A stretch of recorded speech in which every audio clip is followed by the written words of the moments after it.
Сәлеметсіздер ме, құрметті менің көрермендерім. Рамазан айы құтты болсын, ниеттеріңіз қабыл болсын. Бүгін ауызашарға аузыңызда бірден еритін әрбір дастарханның сәні болатын осындай хворс дайындадым.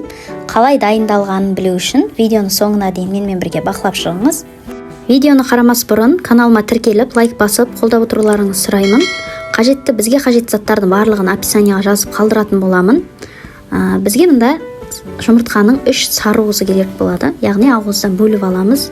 Және оған 1,5 қасық қант, жарты кесе сүт құямыз, және де 1 қасық қаймақ саламыз.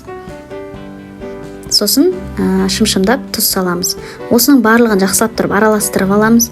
Миксермен соқсаңыз да болады, немесе жай ғана осылай қасықпен, вилкамен араластырсаңыз да болады.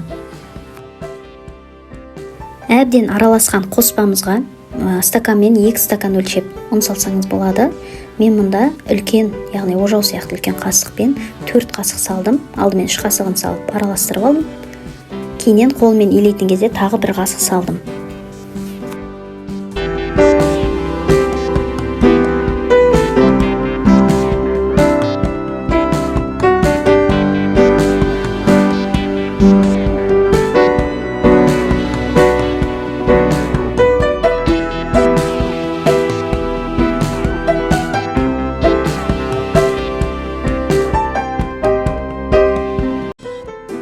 Соңында қамыр өте жұмсақ, бірақ қолға жабыспайтындай болу керек. Міне иленіп болды. Енді бұны 20 минутқа тындырып қоямыз. 20 минуттан кейін кәдімгі еттің жаймасын жазғандай өте жұқа қылып жазатын боламыз.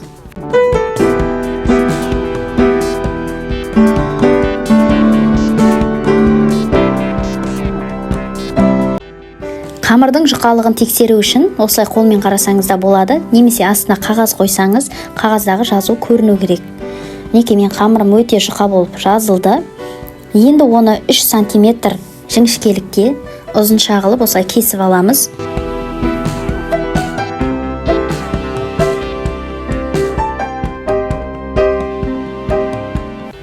Енді кесілген қамырларымызды сушидің таяқшасына осылай орап аламыз.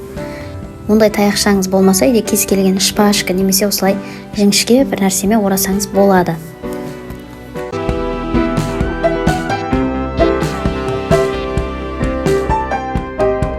Сосын астындағы от жай тұрған, орташа қызып тұрған майда бір қолымызға вилка, бір қолымызға жаңа қамырымызды ұстап, осылай айналдырып отырып пісіріп алатын боламыз.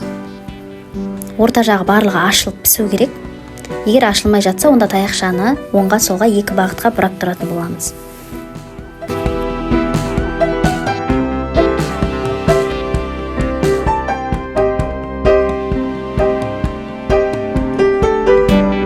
Дайын болған хворстың майын әбден сырқып, тарелкаға жайғастырып, дәл осылай дастарханға ұсынсаңыз жетеді.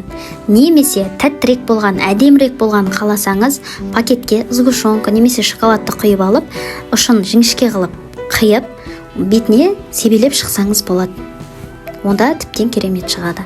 Осы рецепт бойынша дайындап жатсаңыз ас болсын. Назарларыңызға көп-көп рахмет. Сау болыңыздар.